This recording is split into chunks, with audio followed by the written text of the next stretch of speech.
Welcome to Foolproof Theology. My name is Chase Davis, and I'm your host. It's great to be with you here today.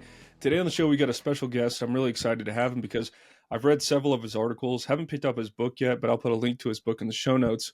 And one of them is on Texas A&M. Texas A&M is my alma mater. It's not just my alma mater. That's a picture of my granddad in the background if you're watching on YouTube. Graduating 1938 from Texas A&M.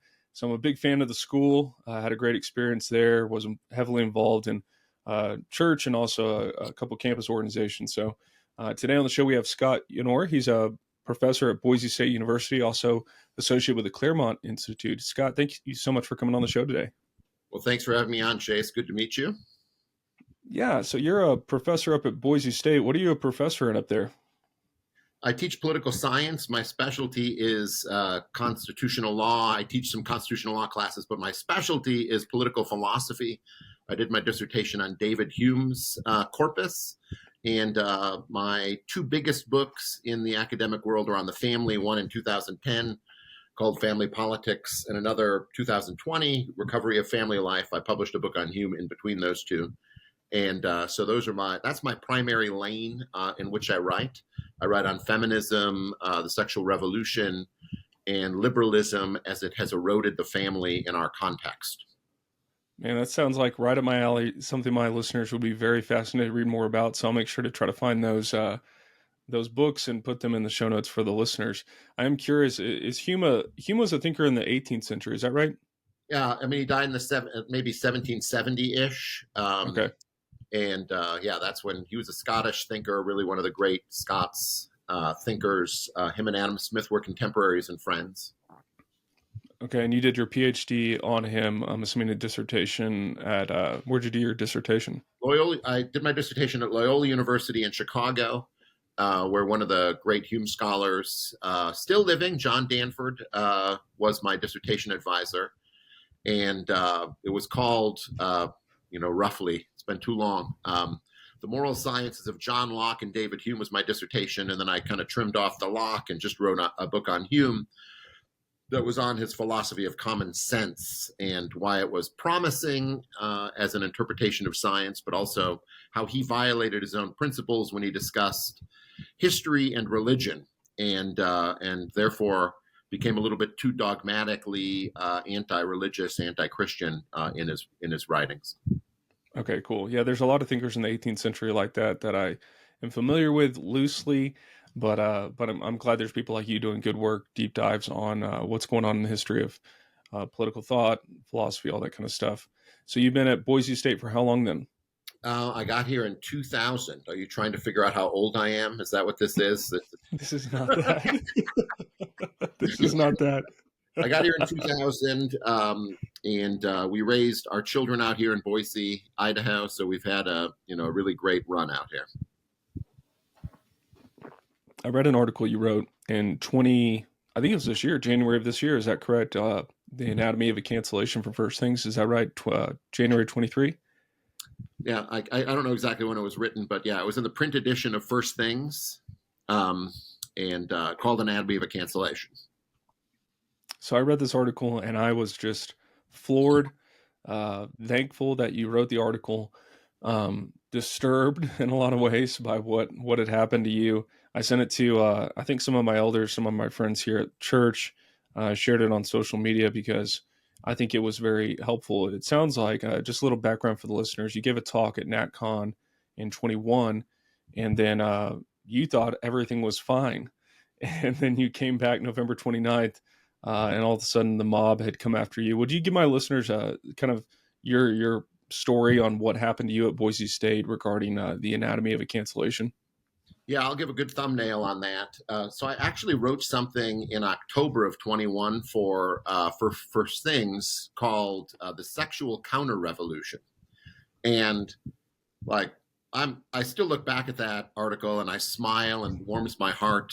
It was very strident about how it's going to be difficult to find any way of carving out decent room for, the next generation of family life, given all of the prevalent ideologies, the law, the culture that has them embodied in them, and the way churches are kind of going with the flow of the sexual revolution instead of against it.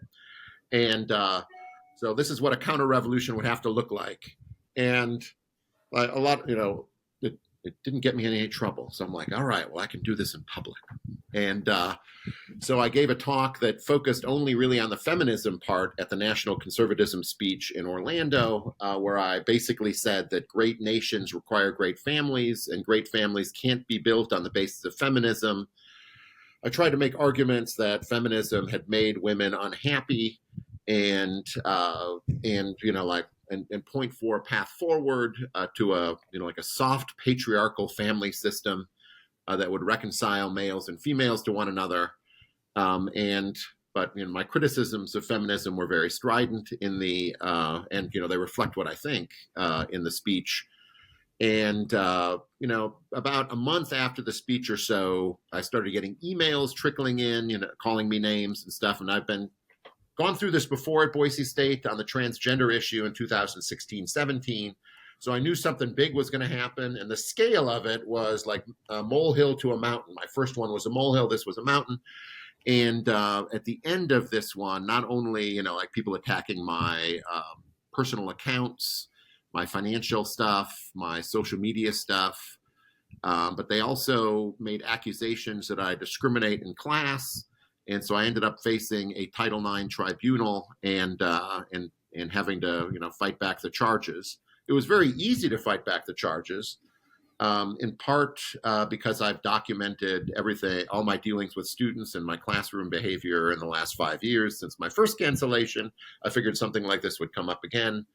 I'm touching one of the third rails of our regime when I talk about family life and how feminism and the sexual liberation movement undermine it. So I knew things would happen eventually again. And I just wrote kind of like the anatomy, like here's socially the way you try to isolate. Here's how how your colleagues act. Here's how the law can be brought in on their side. But I also had like good things happen. Lots of friends stood up outside of my university, and helped me out. And I was exonerated, as they say. That is, there was insufficient evidence to conduct a full investigation. That's what exoneration looks like in today's world. And so, I think one of the conclusions that I didn't talk about in the article that might be of interest to you is that I think it's actually more important for our regime to attack professors than it is to attack pastors, which isn't to say they won't attack pastors. But, there cannot be public prominence for critics of the sexual revolution, and especially male critics of the sexual revolution and feminism. So men must be made on this matter to shut up and defer to their betters, so-called. And whereas pastors, I think, get away with it a little bit because they don't want to draw attention to the importance of religion in people's lives. So, I think it was crucial for them to kind of rally against me. I survived. I'm still employed, and I still teach, and I'm good at my job, but I don't know how long I'll stay in it. Given the environment. Did you see personally, just as far as the ramifications in your classes, were your classes less well attended, or are your classes required so they don't have an option? What did that look like as far as student interaction after I only that? had one semester after the cancellation, and I wouldn't say it was any different. It's more, I'm a little bit more of a curiosity in light of that. But, I had, many students, right and left, in my classes kept taking them, and because they knew that stuff was kind of bogus. And I even had several liberal students, ask me to write law school letters for them in the aftermath of it. And what their other letter writers were saying, why would you have Yenor write that? And I was like, he's always been good to me. He's good. He treats everyone the same way. And so we'll see what kind of an impact it has. Once I have on the university no students who took me before the cancellation attempt. So in a way, it's a story that needs to be finished up later on. For sure. Yeah, it's really interesting. You highlight something I've tried to emphasize on the podcast a lot, where pastors are less easily cancelable, at least in our current climate. I don't foresee them, maintaining that position. But I think it's really important for pastors or Christian leaders in churches to speak up on these matters biblically, from a biblical worldview, and address these matters, because there's more freedom. And if our fellow Christians in the universities don't have cover fire from the pulpits, then they're kind of on an island out there. And so it's really important for pastors to be holding the line on these matters. There's one thread I want to pull, Scott, before I want to move on to Texas A&M, because I'm really excited to talk about it. But I wanted to pull one thread, given your kind of background, what you write on, that kind of thing. It's a thread that our church has been wrestling with. We've been historically what many call complementarian in our theology, which is a word made up in the 80s, but we kind of embraced it from day one. And so over the last few years, we've been trying to explore the implications of that concept, and maybe some liabilities that come with embracing it. But as far as patriarchy goes, I mean, you've written on feminism and the family. I'm curious to know, in the history of thought, going back to like the 18th century, was patriarchy a word that was used over time, or did patriarchy become a term of derision that was used by feminists to describe the system that they see that's oppressive? No, it has an old lineage. John Locke was a real critic of patriarchy, and he wrote his first treatise of government on a man named Robert Filmer, whose book was entitled On Patriarchy. And so so it has a long history, and there's a kind of relationship between the idea that there's certain givens in nature that we can't eliminate. So, like, God created the world, we don't create it, and in the world there are certain natural relations, and it was thought that patriarchy was one of those relations. Now, like, that might not be true, but that was what its long held view, because it was such a constant in the study of most societies. So it seemed to be something naturally given, like gravity is naturally given, and it appears with almost the same regularity. Yeah, that makes sense. I was reading Althusius last night for a program I'm part of, and there were so many passages in Althusius where I wanted to read them to my wife, but it was too late, and I didn't necessarily want to start a robust discussion on patriarchy with my wife at 11 p.m. And so I was reading Althusius, and he doesn't use the word patriarchy, but the way he describes the family, society, and the relationship therein, and male and female, and the wife's duties, the husband's duties, these kind of things, everyone would interpret that as patriarchy today. But it was just the assumed norm for many Christians over the centuries. So I appreciate you kind of going there with me a little bit. The anatomy of a cancellation, there's, at the very end, I just thought this was a very succinct way of putting kind of why I'm a big fan of promoting kind of your story. And I wanted to read an excerpt from it to our listeners. It says this, you wrote this at the end of the article: churches have a duty to cultivate in their flocks a spirit of martyrdom, a willingness to pay the price for Christian witness. A church of cultural engagement, emphasizing niceness at the expense of doctrine, inculcates the innocence of doves without the wisdom of serpents. Supporting controversial witness is a necessity in an orthodox Christian church. The gospel is a sword, so is the law. While my cancellation was afoot, I received many handwritten notes of encouragement from my fellow parishioners. Other parishioners were solicitous for my family and my mental state when I encountered them at worship. Just as my fellow board members at Ambrose stood firm in our mission, so did my church. I am grateful. Though churches should not teach their parishioners to run full steam into machine gun nest, the beauty of martyrs is a story as old as Christendom. St. Ambrose's courage to refuse communion to Theodosius over the massacre at Thessalonica was possible only because he feared God more than he feared man, as did St. Stephen in the face of stoning, as did Justin Martyr, beheading for witnessing to Christ among the Romans, as did so many others. Such examples of faithfulness are crucial. Cancellation is not martyrdom, of course, but it is the odor of it, and churches that recognize its nobility are much more likely to be rallying points for all that is central to the Christian faith.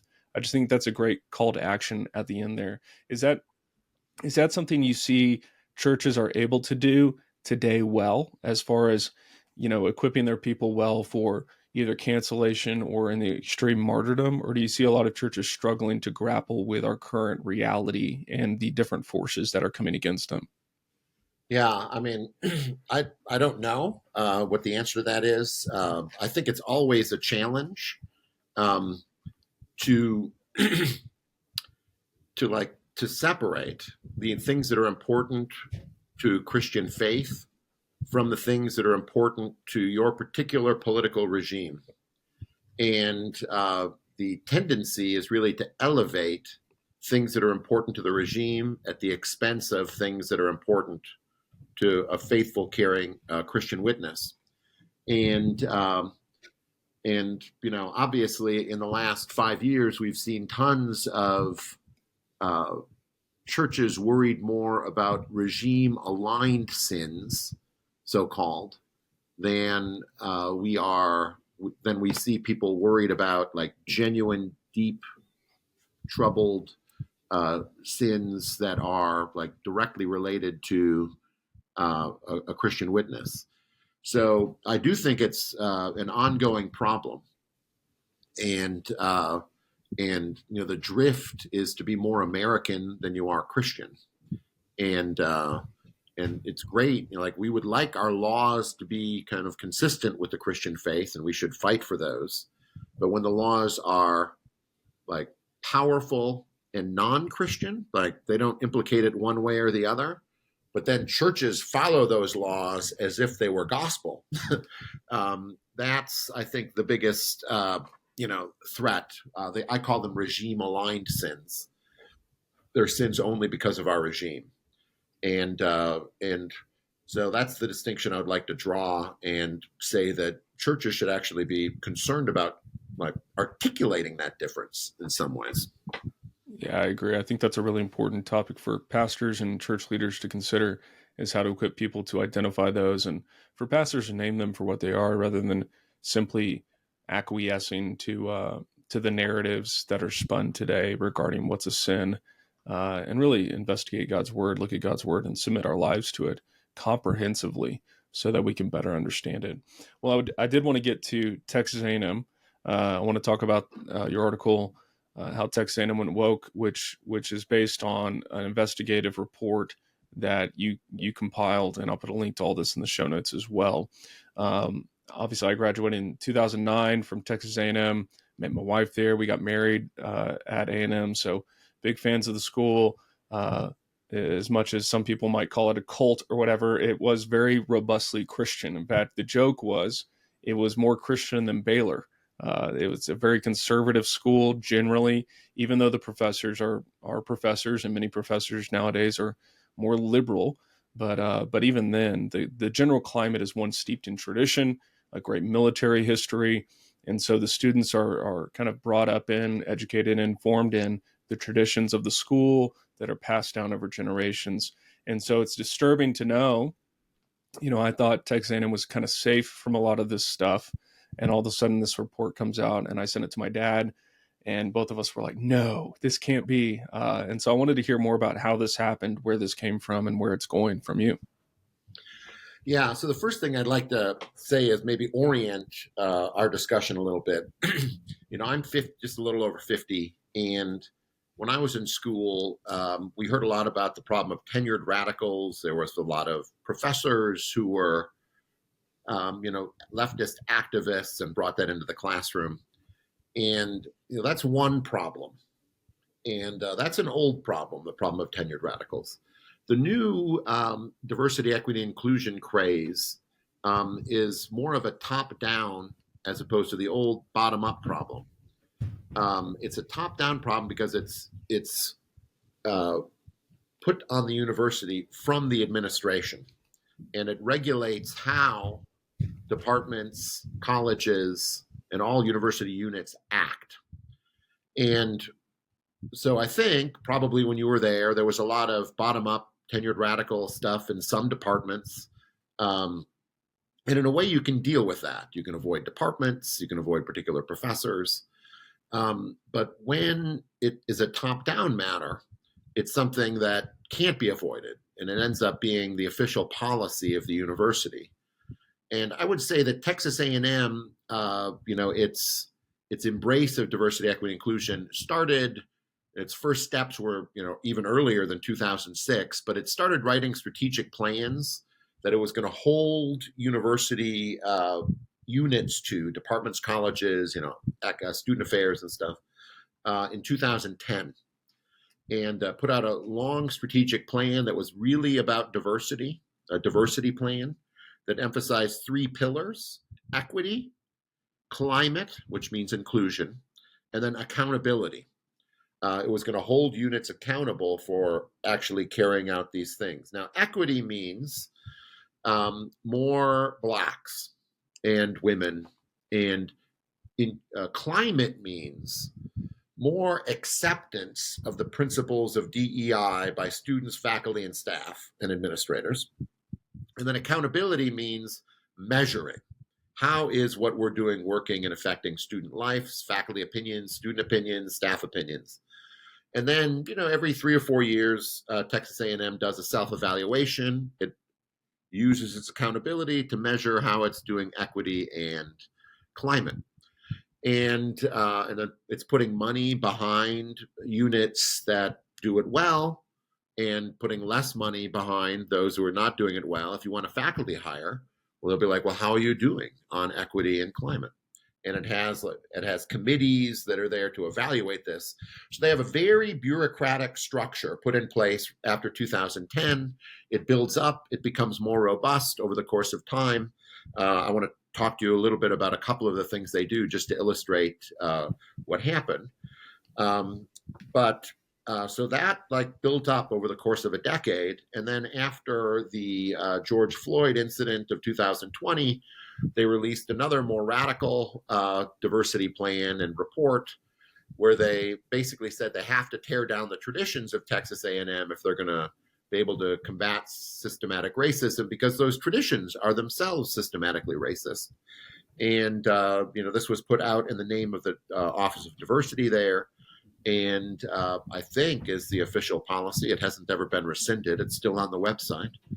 And so what I did in the report is just go through what Texas A&M is doing, why it's doing it, how its plan has changed over the course of 15 years.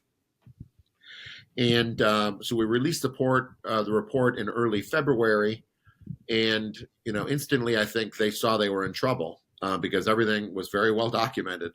The first week after the report was out, they started scrubbing their website of many of the programs that were objectionable.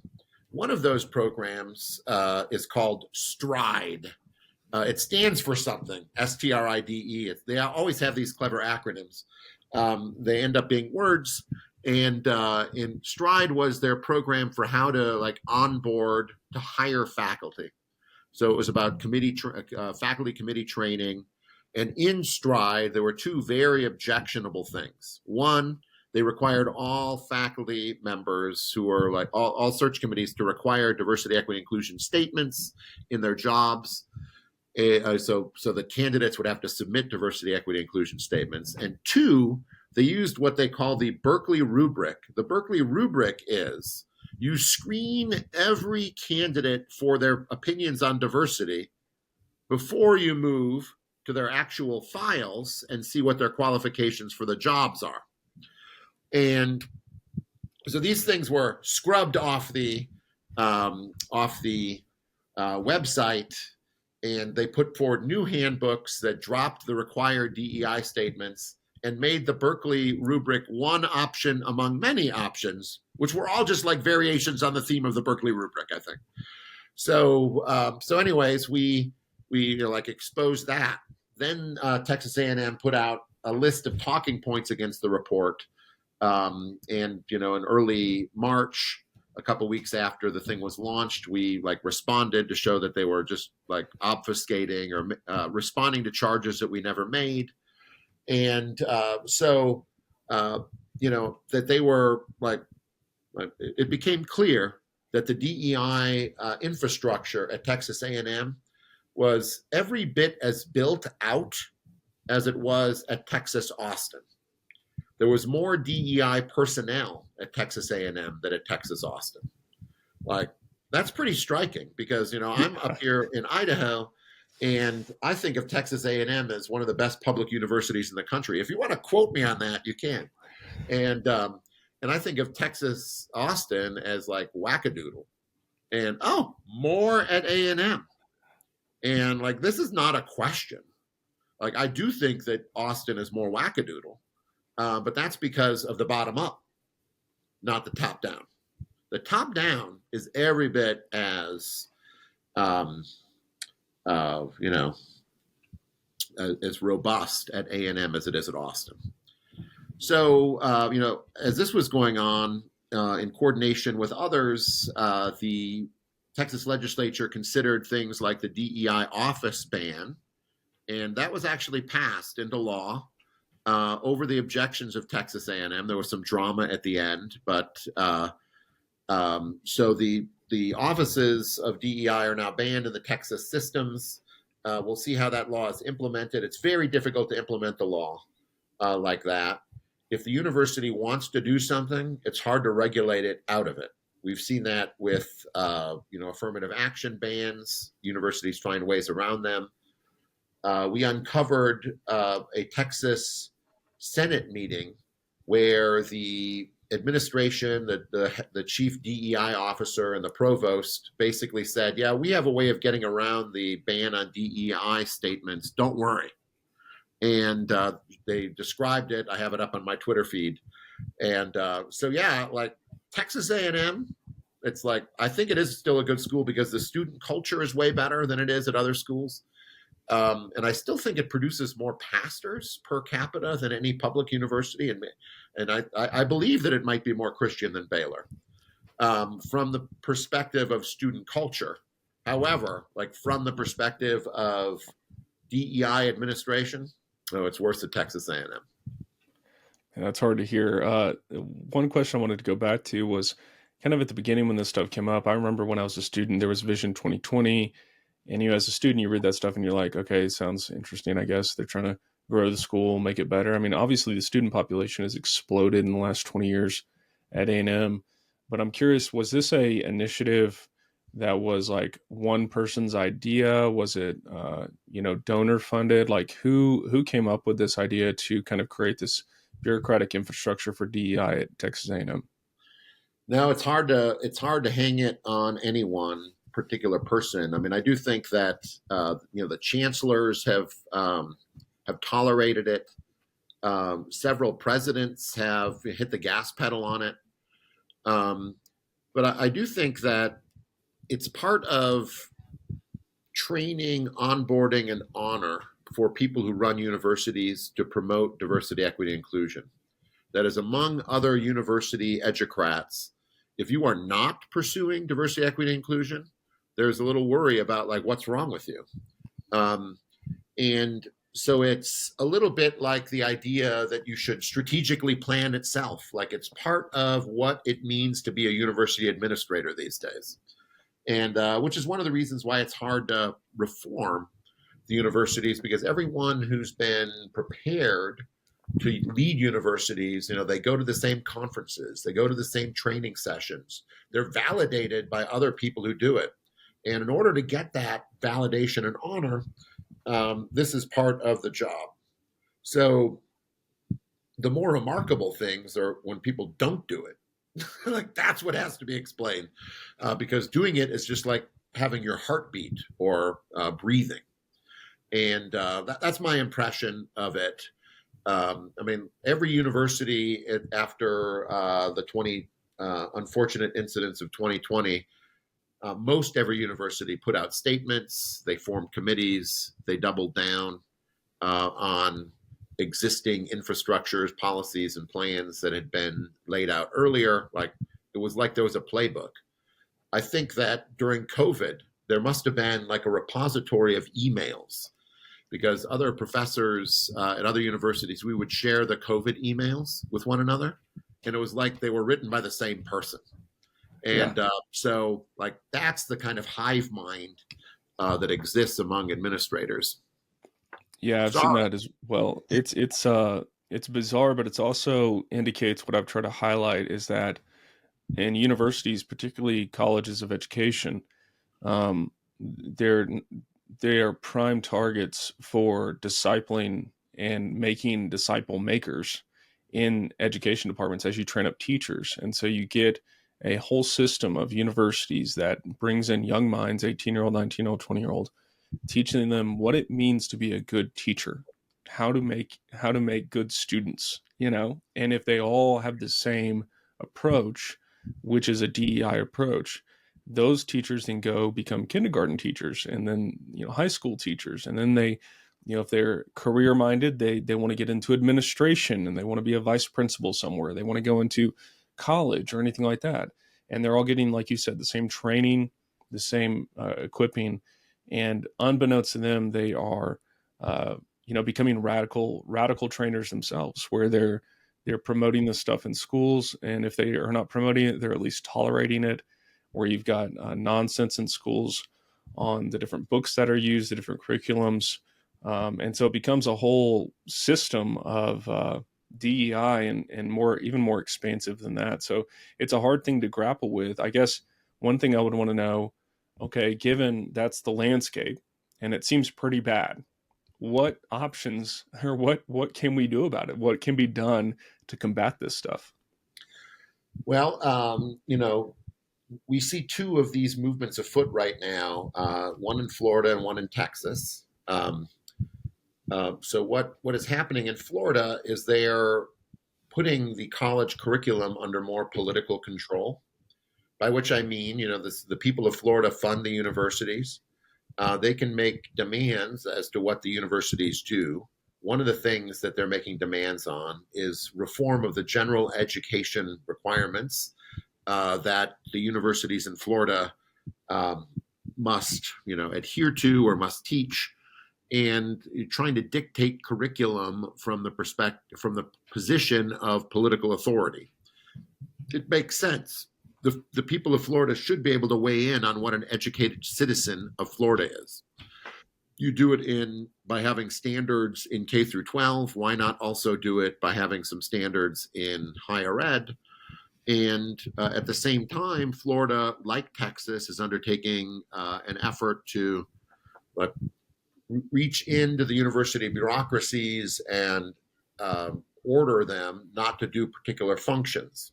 So, not to have racial preferences is now a demand of the Supreme Court in some ways, but also not to promote divisive concepts, and to eradicate the offices that promote DEI, to try to transform the climate into one that is congenial to leftist activism.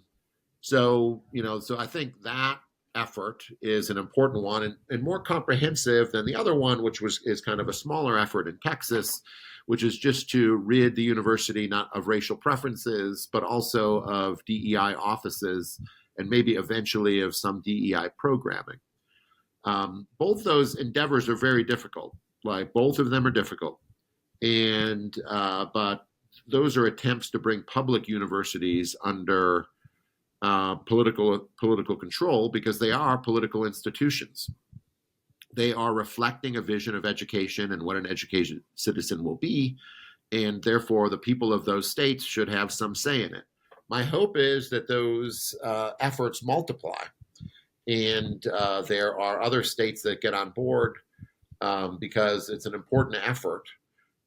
Whether it will be ultimately successful is, another matter. I see no alternative to trying this. And if they can't be brought under political control, the more drastic measures of budget cutting, program cutting, I think should be on the table. But I think that's the slow way of doing it. At the same time, I think there should be alternatives, ways of certifying students outside the universities, so that universities themselves do not have a monopoly on the future ambitions of our citizens. I'm hoping that states begin to undertake that. Some of them have. But things like occupational licensing reform end up being part of higher ed reform. And then, at the last end of it, I would like to see colleges broken up. I've written on this. Let's just take this is something that the New York University professor Jonathan Haidt has written about. Why not just break them up into like social justice university and truth university or something, and put all of the social justice departments and administrators in one, put all of the serious ones who want to pursue knowledge in another, and then see which ones float. And if one of them doesn't gain enough students, well, maybe we'll have to shut that down. I don't know which one it'll be, but maybe the experiment can be run. That sounds like a great experiment. I love that experience, some competition and get them competing against one another. I have a feeling which one would float in that circumstance. But who knows, given the general population's appetite for social justice at this point, who knows, but that's a really interesting strategy. I am curious, I think going back to kind of my upbringing, which was more kind of principle pluralism, classical liberalism, the idea that the university should be controlled politically. I understand what you're saying. I think I agree with it, but it's still, there's something in the back of my mind that goes, but what about, what if the shoe was on the other foot, and it was a democratic state, and all of a sudden a democratic, politician was trying to control and dictate what the university was teaching. We wouldn't want that. And so I think, how would you answer that kind of concern and kind of address that? Well, I think it's an inescapable fact that education is political. If classical liberalism doesn't recognize that, that's a defect in classical liberalism. And what I mean by this is that there is always a vision for what an educated citizen will look like. There's always a system of honor that is attached to a particular kind of citizen. And so, if you take it back to the early part of American history, there was rarely any schools promoting monarchy. There were always like schoolhouses for Republican citizens. And they were doing this without like the state mandating it, because if you opened up a King George III school, you would have been tarred and feathered. So that's to say that politics, that education is always political. It's always pointing toward a particular kind of regime. And the only real question is, who is going to decide the character of the future citizens? Should current citizens have something to say about that? Or should we kick that job to educrats? Because John Dewey may have been talking about things like, oh, we're going to experiment and have open-ended vision of what citizens will be like in a modern democracy. But no, he actually wanted to rule a lot of things out. He wanted to say, like, traditional schools are gone. Schools that teach Latin, they're useless. And he had a vision of education, and he was promoting it through progressive schools. That's always the case. So one of the things that I think conservatives have been hampered by is an attempt to find a ground that is not political and defend that and say like, oh, there's this neutral ground here. Well, there is no neutral ground. And we should consistently pursue the logic of that position, just as the left has. There is no neutral ground. So who is going to decide what the character of our future citizens are? And I think the question is inescapable. And one of the failures of the conservative movement is to imagine that the reality of the world isn't real. That is, that to try to find a place where education isn't political. I've written about this recently in a book called Up From Conservatism, and where I co-authored an article with my colleague at the Claremont Institute, Arthur Millick, where we try to just trace through the idea that education is inherently political and its implications. But it's something that, we just have to get over. Yeah, that's a good point. And I always try to highlight this for people. I don't think I addressed it in my book on discipleship, but discipling people is educational. We're supposed to teach them to observe all that the Lord has commanded. And so Christianity itself, you look at the history of the universities in the United States, for example, there were pastor schools and even in Western Europe.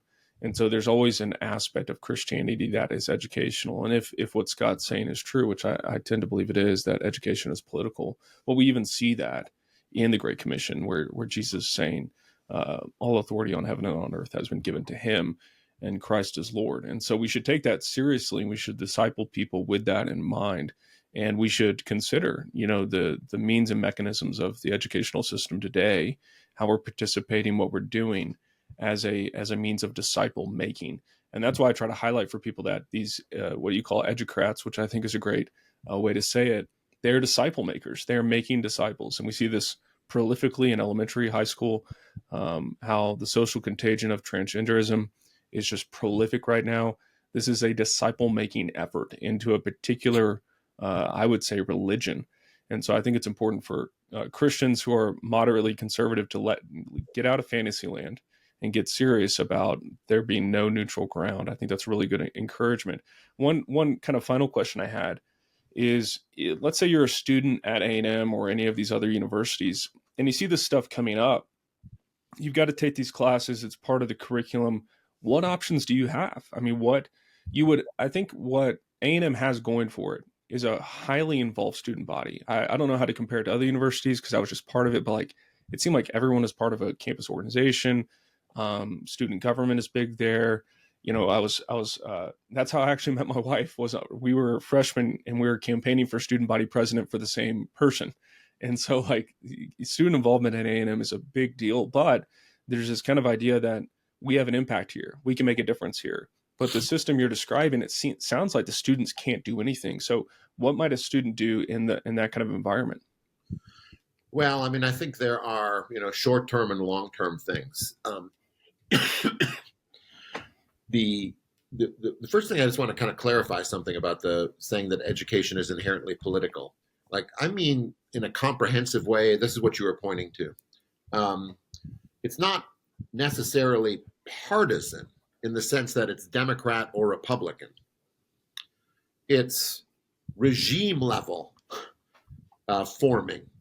It always has an idea of what is good and honorable in it and what the ideal citizen of your political community are going to be. So it's always comprehensively shaping, and that's what you're getting at. It's not making them Democrats or Republicans. In some sense, things can be not that non-political, but only in that narrow sense. There might be tendencies from regime level shaping, but it's that question, that regime level shaping, that I think is so important. And to say that education is political is to say that it's political at that regime level. But what should students do? I think making meaningful relationships, finding one another on universities is a crucial thing. My guess is that there's greater underground networks of schools that don't like this, of students at schools who don't like this. They should meet one another. So I think those are kind of very important medium, like what you do right now when you're in the fray, is meet, create bonds, build trust with other people, and then use that when you leave to either get information to legislators and bureaucrats in the Texas system, to help shape people's opinions about the university, because some of these political reforms are probably going to be necessary. I don't see a lot of self-correction at the university level. And so, get some of the information out that can be sent to me. And I have someone who works my Twitter feed, and he sends me things when I need to have that. That happened over the course of time when we were investigating Texas A&M. We got a lot more information. And that will help, with the political reform of the university. But ultimately, I think there needs to be a real distance between Christians and the American regime as it currently exists. And we should not equate those two things. And I think this is a real important case study and life lesson for those who, as you go through, you have the stars in the sky. Which star are you going to follow? And you're going to follow the flag. You're going to follow the cross. and these options are there. And so I think it's a clarifying moment for all students when they're on campus. Yeah, absolutely agreed. And I think there's a great opportunity for pastors locally in college towns. I mean, I'm in a college town, and we've seen this, to be a place where Christians can come together, meet one another, fellowship, worship the living God, and also be equipped on how to resist kind of the regime narratives and meet other students who can promote Christ in all things. So this was a great conversation, very, very insightful, a little bit depressing, if I'm honest, regarding Texas A&M, but I'm thankful for the work you've done and the work you've put in. So great work. Thank you for that. Thanks for coming on the show today. If people wanted to hear more about what you're doing, keep track with you, do you have a website? Do you want people to go to Twitter? Where would you point people to? Yeah, well, a couple things. Our Claremont page, I work for the Center for the American Way of Life, which is our DC office, is dc.claremont.org. We have several buttons on there for the college work that I've been doing. And I've done a lot of reports. Texas A&M is just one of them. University of Tennessee is way worse. So if you're depressed about Texas A&M, just read the Tennessee report. That'll cheer you up. And if that one, doesn't get you down, read the University of San Diego report. That's even worse. We haven't even done, like the worst universities. So that's one place. And I post everything I write on my Twitter feed or have it posted. I'm too old and I have too many other ambitions to do Twitter myself, really. But I do, everything that I do is posted there. So that's another place. Okay, great. My handle is @Scott Yenor. Okay, cool. I'll put a link to that in the show notes for the listeners. Scott, thank you so much for coming on the show today. Thanks for having me on, Chase. I appreciate it. Hey, if you're a listener and enjoyed this episode, I'd love it if you'd share it with somebody. Maybe you know somebody at Texas A&M or these other universities that were mentioned. This is a great topic of conversation with family to have as you're thinking about college and other schools. So share it with somebody. Give it a great rating. Subscribe on YouTube. You can also sign up on the Patreon so I can keep bringing you great content like this interview with Scott. And we will see you next time.